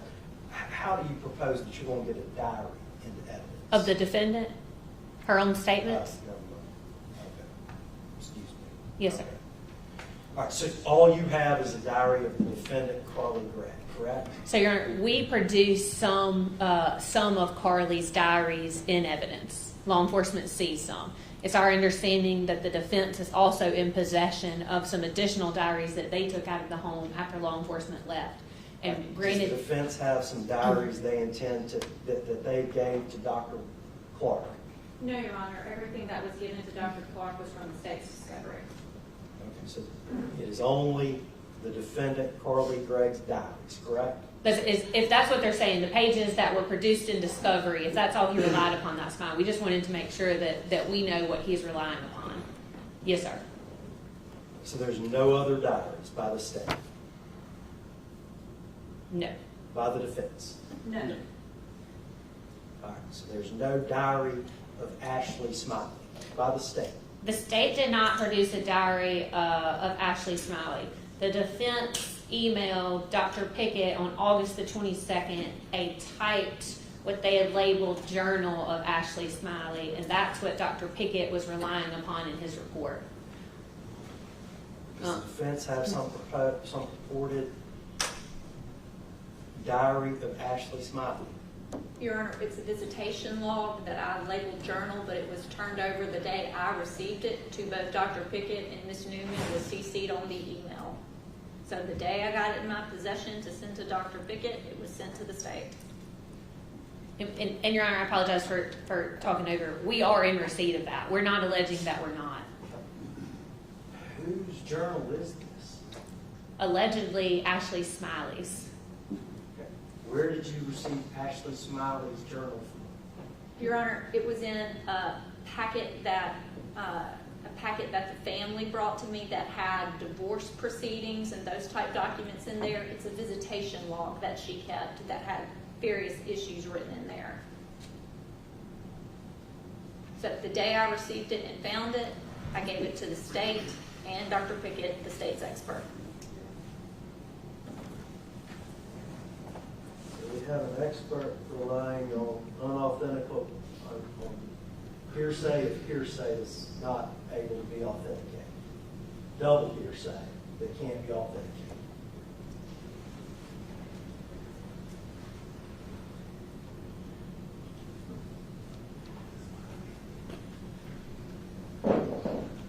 Anything else? Your Honor, again, we'd ask that we be allowed to have a on-the-record Daubert hearing of Dr. Clark prior to voir dire in this case.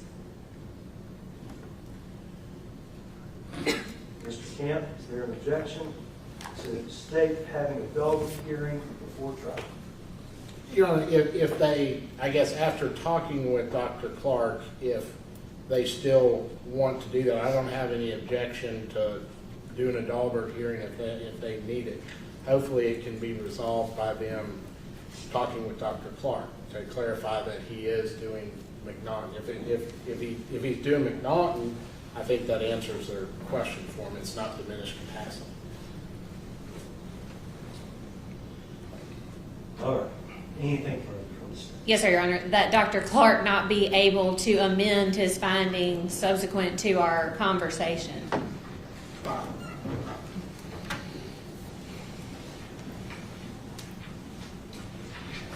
All right. The court is looking at Rule 17.2, Rule 17.3, and Rule 17.4. There's no argument that the defendant requested rule evidence, that requested discovery under Rule 17.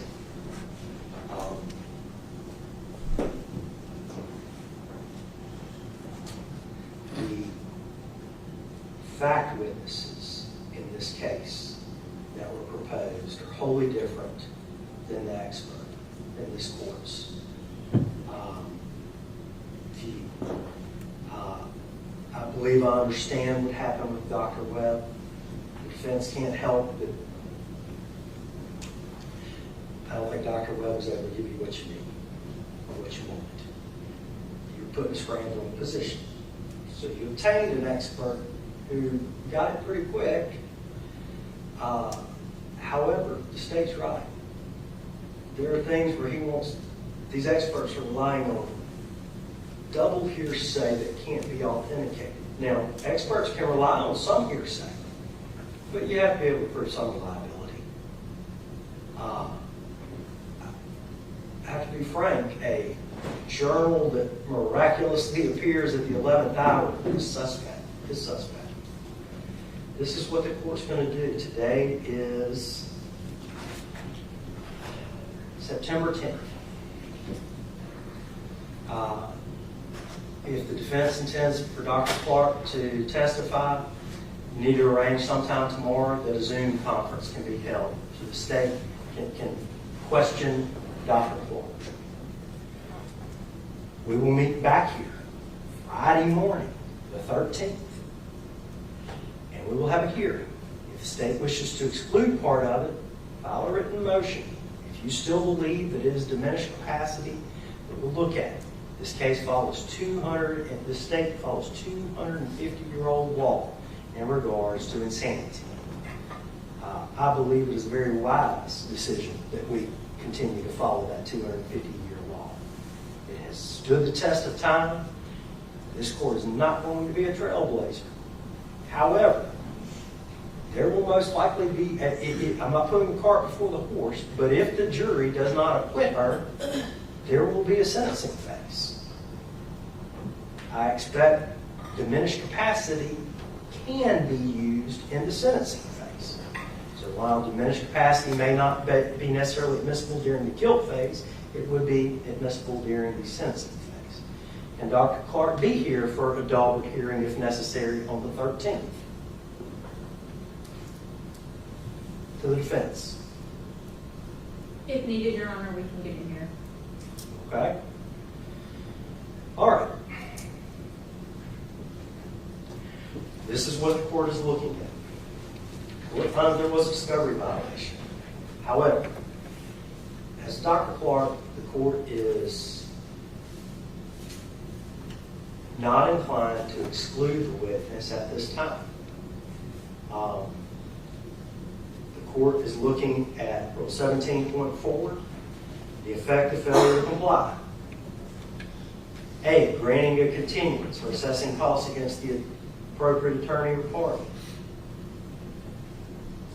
Just to be quite frank, this can't have known for 20 years. I don't intend to assess you a cost at this point in time. But I've never seen this from you.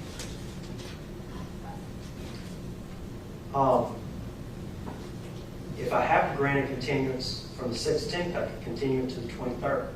But I'll address that on this Friday. But the court intends for the case to be tried this term. Second thing, B, limiting further discovery of the party failing to comply. This is it. No amendment of Dr. Clark's rule.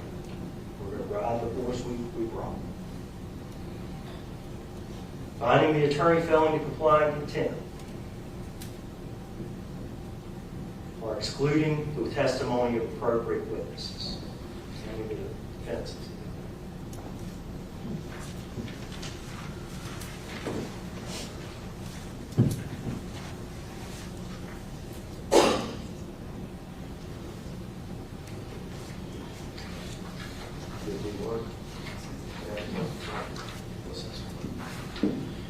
All right, the court went over S1. The court looked at it. For example, Vicki Breedland is a witness closely identified with the defendant. The late disclosure, this court, that's what this court has a problem with. With a witness closely identified with the defendant. What is provided is not the substance of her testimony. Same with James Daniel Ford.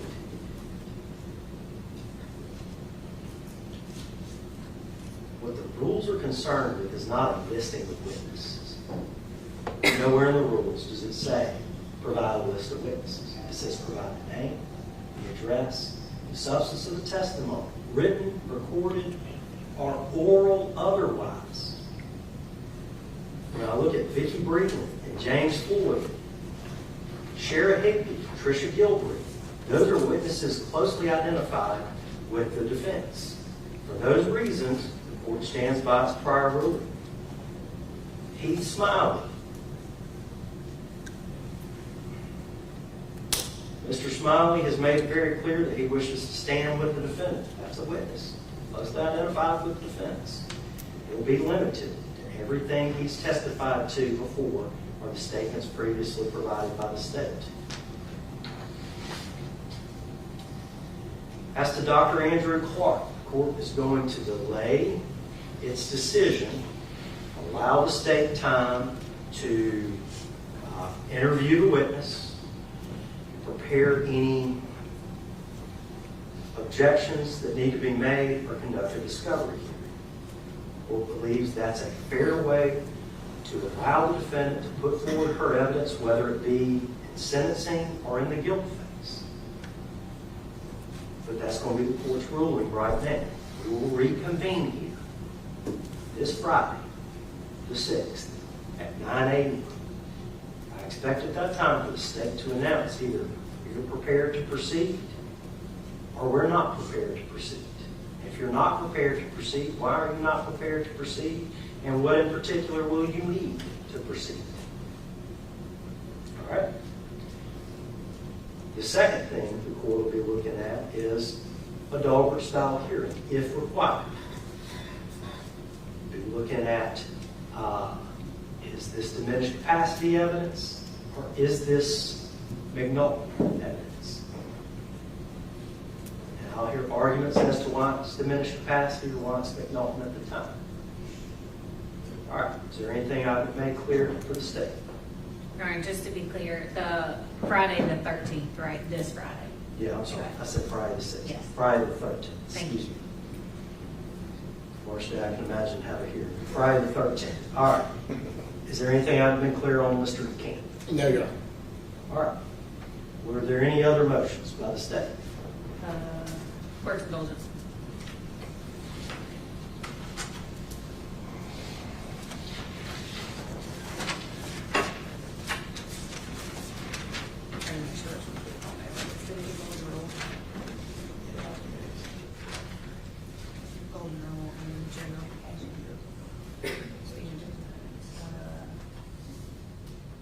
No, sir, Your Honor.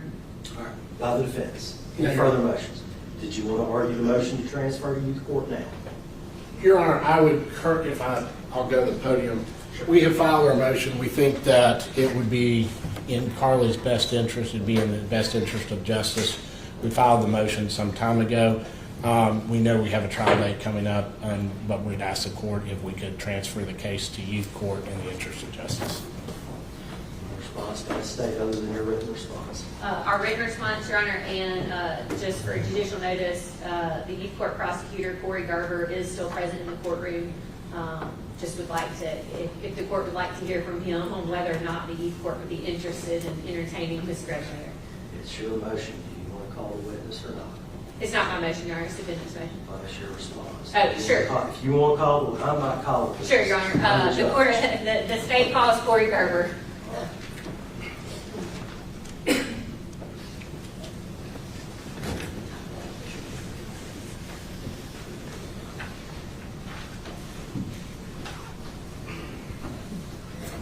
Mr. Garber, do you understand that you are still under oath? You're still sworn to testify to the court?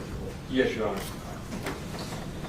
Mr. Garber, I believe back in June of this year, my office contacted the youth court and sent y'all a copy of the motion and possibly our response in opposition to the defendant's motion to transfer to youth court. As a representative of the youth court, do you have an opinion on whether or not the youth court is the appropriate venue or jurisdiction for Carly Gregg, who's been charged with murder, attempted murder, and tampering with physical evidence? Under the rules, under the statute, youth court should only be handling cases where there's a reasonable prospect of rehabilitation. I have not followed this case, but I am unaware of any reasonable prospect of rehabilitation in the juvenile justice system for someone who has committed the crimes which you just listed. No further questions, Ryan. Cross-examination. Corey, now, if the individual, I guess, had some mental issues and things like that, there are, I guess, different avenues that the youth court could follow, correct? I'm going to need you to clarify your question. You have, I guess you have counselors, and you have people that could come in and see her, correct? We do have counselors. So Region 8 has a counselor on staff at the Juvenile Detention Center who visits with children who are detained there, yes. And right now where Carly's at is she's in solitary confinement because she has no, she's in the adult jail. She doesn't get to, she has to be housed separately. So for this entire time, she is in solitary confinement. She didn't get to interact with any of her other people her age or anything like that. If she was at the youth court and at the youth detention center, would she be able to interact with people her own age? And she would be isolated. It's like sound separation. She is considered to be an adult. It's fairly clear that under the federal rule that anybody charged as an adult cannot be held and detained the same as a juvenile. When she was detained at the juvenile detention center, she was kept separate from the juveniles there, so she would still be kept separated. Well, this would be if it's sent back. If she's sent back, she would be a ward of the youth court at that point. If you're saying if the case is transferred back and Yes. Yeah, I mean, at that point, she would be considered a juvenile, yes. Right, and she could interact with people her own age. Sure. She could be getting counseling. She could be getting things of that nature. What about her schooling? She would be able to be doing schooling, correct? She would. Right. Right now, she has no access to schooling whatsoever. So there are actually programs and benefits about going back to the youth court, wouldn't there be? Mr. Camp, I want to clarify. If she were adjudicated in the youth court, these would be the dispositional alternatives. One would be 90 days in detention. So for 90 days, not counting the amount of time that she's already spent detained pre-trial. So, and the idea, the meaning behind the statute would be the intent that she could only be detained for 90 days. So, to be my understanding, she would possibly have to be released upon being transferred back because she's already exceeded the 90 days that would be considered for disposition. Secondly, the other alternative would be Oakley Youth Developmental Center.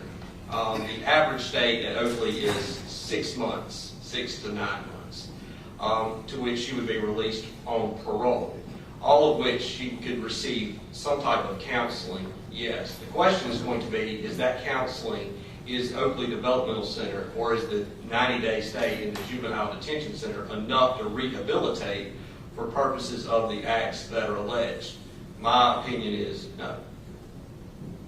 Now, she could get some help, though, correct? That's the only, right now, she's not getting any, I guess she's seeing a counselor through Region 8, but there's no schooling, there's no long-term counseling, but you have long-term counseling at Oakley, correct? Long-term counseling, again, it would be 6 to 9 months. Should she be found guilty in this court, she would have available to her all of the resources that are available to anyone at the youthful offender unit, which would include possibly education and the like. She would have the adult services that are allowed. The question, though, is could she be rehabilitated in the juvenile justice system? I don't, again, haven't followed her case. I don't have a social summary in front of me. I'm not prepared to make that decision other than based on the allegations of the crime. And those types of things are also considered. It's an A through N survey, and the first 6 or 7 factors of that are going to be the nature of the offense committed. That's a lot to be taken into consideration. When we're talking about charge of murder and attempted murder, those are going to be very difficult to rehabilitate in the juvenile justice system. It's just not built for that. No further questions, sir. No, Your Honor. Any further witnesses by the staff? Nothing further, Your Honor. Any witnesses in reply by the defense? No, Your Honor. All right, any further argument by the staff? Your Honor, none other than what's already in our motion, our response. Any reply by the defense? No, Your Honor. Court's going to deny the motion to transfer the defendant to youth court. I appreciate Mr. Gerber's testimony, but the court was very familiar with the inherent limitations of the youth court. That's not a knock on the Rankin County Youth Court by any means, but as this court appreciates it, me transferring this case back basically is an acquittal. I don't think that's an appropriate ruling for a court to make. I believe in juries. And that's what's going to happen in this case.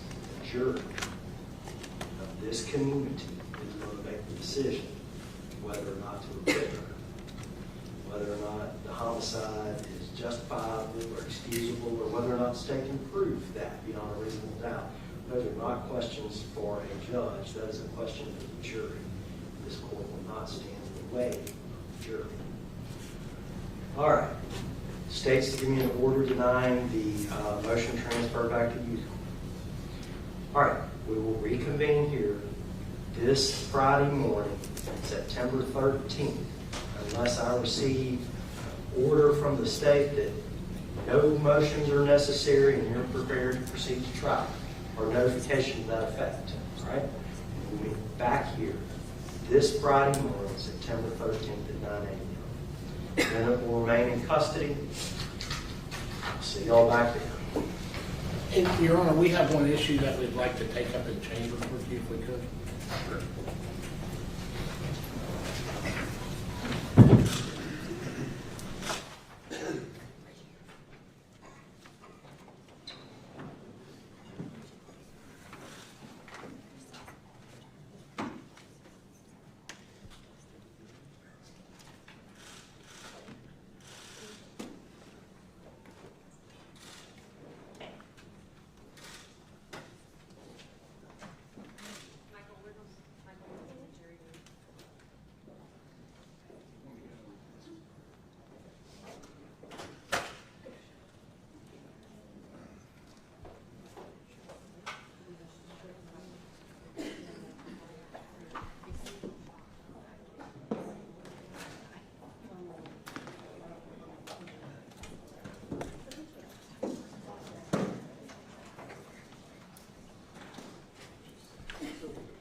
If there's anything else besides this stuff, like anything else that they have in their docket.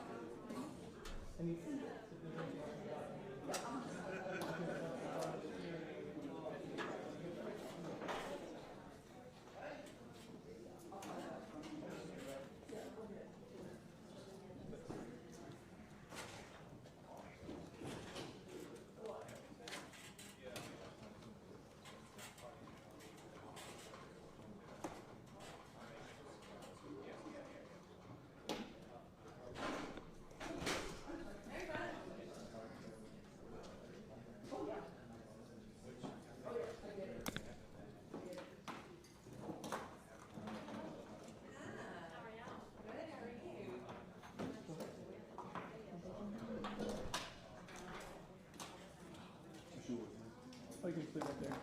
Thank you.